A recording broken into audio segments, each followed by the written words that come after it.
Yvette, let's start off with Angola. You almost seem to share the same views with the ratings agencies that overall it's a good picture, isn't that so?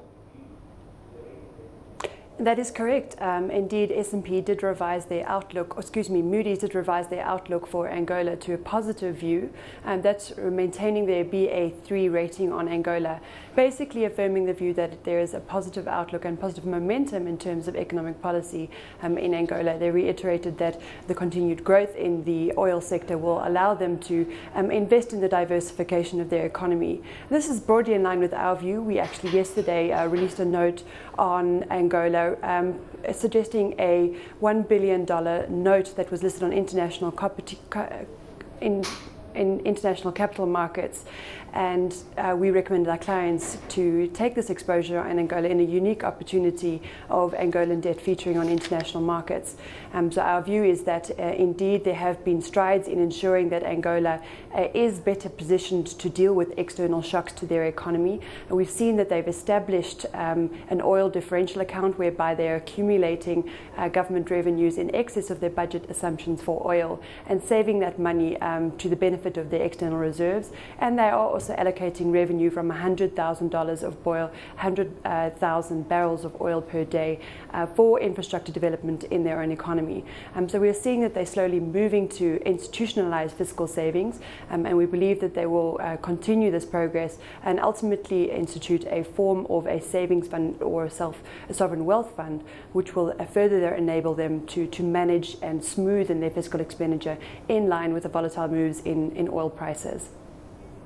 All right, but the oil industry is obviously the headline industry there, but S&P worries that beyond that oil industry, they have weak institutions, double-digit inflation, and a political succession risk because, well, there's also that election on August the 31st. That's true. There is an election in the 31st of August. We're at the cusp of that. It's true also that Angola is a very young democracy. This is only the third election that Angola will face. So obviously there are some risks associated with that. And the test will be in terms of the credibility of the electoral process and the acceptance of those results by potential opposition parties. Obviously also the dependency on oil for government revenue as well as for export revenue does make them vulnerable in terms of the external shocks to oil prices. So it's critical that they continue to manage and smooth their fiscal savings and ensure that they have reserves to be able to manage their currency path. They have been accumulating considerable reserves. They currently stand at $33 billion. Their performance in terms of reserve accumulation has far outpaced that of Nigeria, the other oil major on the African continent. So we've seen there that they've made strides in building a buffer to deal with the decline in oil prices. Having said that, there is a vulnerability that we have also highlighted in our research. So, like S&P says, the state is adequately prepared to deal with such external shocks. Is the overall view that credit is still attractive in Angola?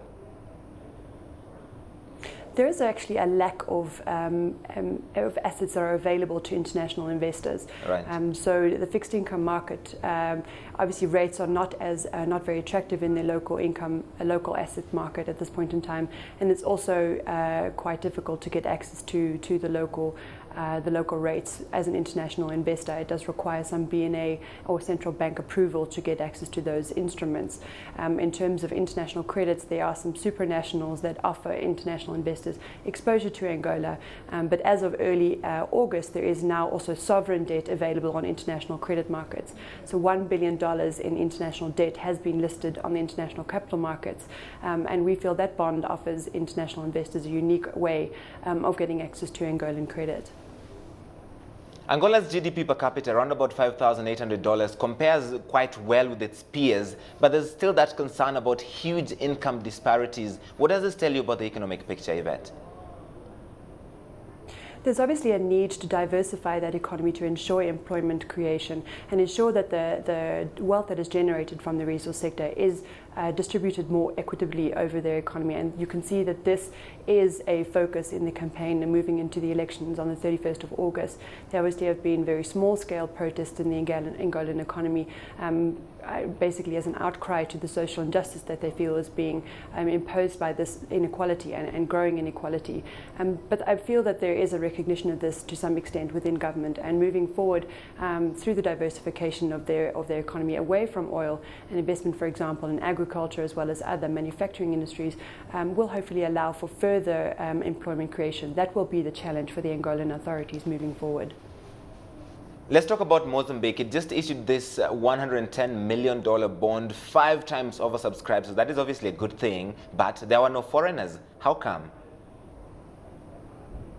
Well, indeed, Mozambique is another country whereby we feel that there's a very strong macroeconomic story to be told.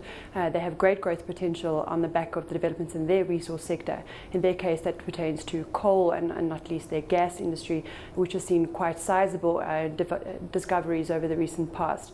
It's also a country whereby there is a lack of assets that are available to international investors.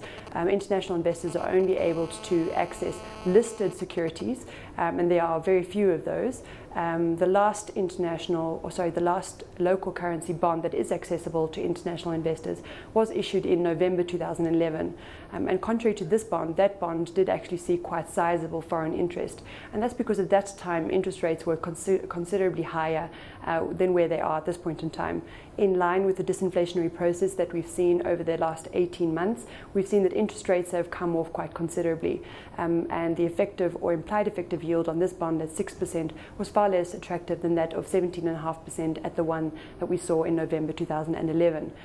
Also, we have the fact that rates in Ghana and Nigeria are far more attractive than those currently available in Mozambique. So international investors looking to the African continent are far more likely to enter those markets and the bond auctions we're seeing there more recently than to look to Mozambique. Let's very quickly touch on this before you go, Yvette. You think there's a strong macroeconomic picture, but there are also some upside risks to the currency. What are these? Yes, so again they are quite vulnerable to moves in commodity prices, and the moves in the commodity prices that they are exporting have been contrary to the moves in oil prices. So we obviously have seen oil prices move up and are far more supportive as of late than they have been over recent weeks. Contrary to those dynamics, we've seen aluminium prices and coal prices remain relatively low than they have been over the past 18 months. So the improved or the expected improvement in their current account in 2012 is likely to undershoot expectations. The current account deficit is likely to remain sizable at close to 13% of GDP, and while we feel that's likely to be well financed on the financial account through FDI inflows as well as international loans, that growth in import demand that is not being offset by the growth in exports that we'd initially anticipated does expose the FX market to upside risks, as interest rates are quite low at this point in time. So they are now unable to counter that impact on the local currency. So we have seen the Metical weaken quite dramatically over the past 2 days, or at least that move has been quite sizable relative to what we've seen over past weeks. And we now see it trading at above 29 against the US dollar. We still expect that the central bank will, however, move to intervene, and that the central bank could move to stem some of this upward motion in the currency, and they do have significant resources at their availability to do so. Their reserves currently stand at 5 months of import cover, and they could potentially move to directly intervene in the currency market to support the local currency. So very strong demand for domestic assets still in that country. Yvette Babb, we'll leave it there. Many thanks, Yvette Babb, there with us from Standard Bank, Africa Strategist. Always great speaking with her.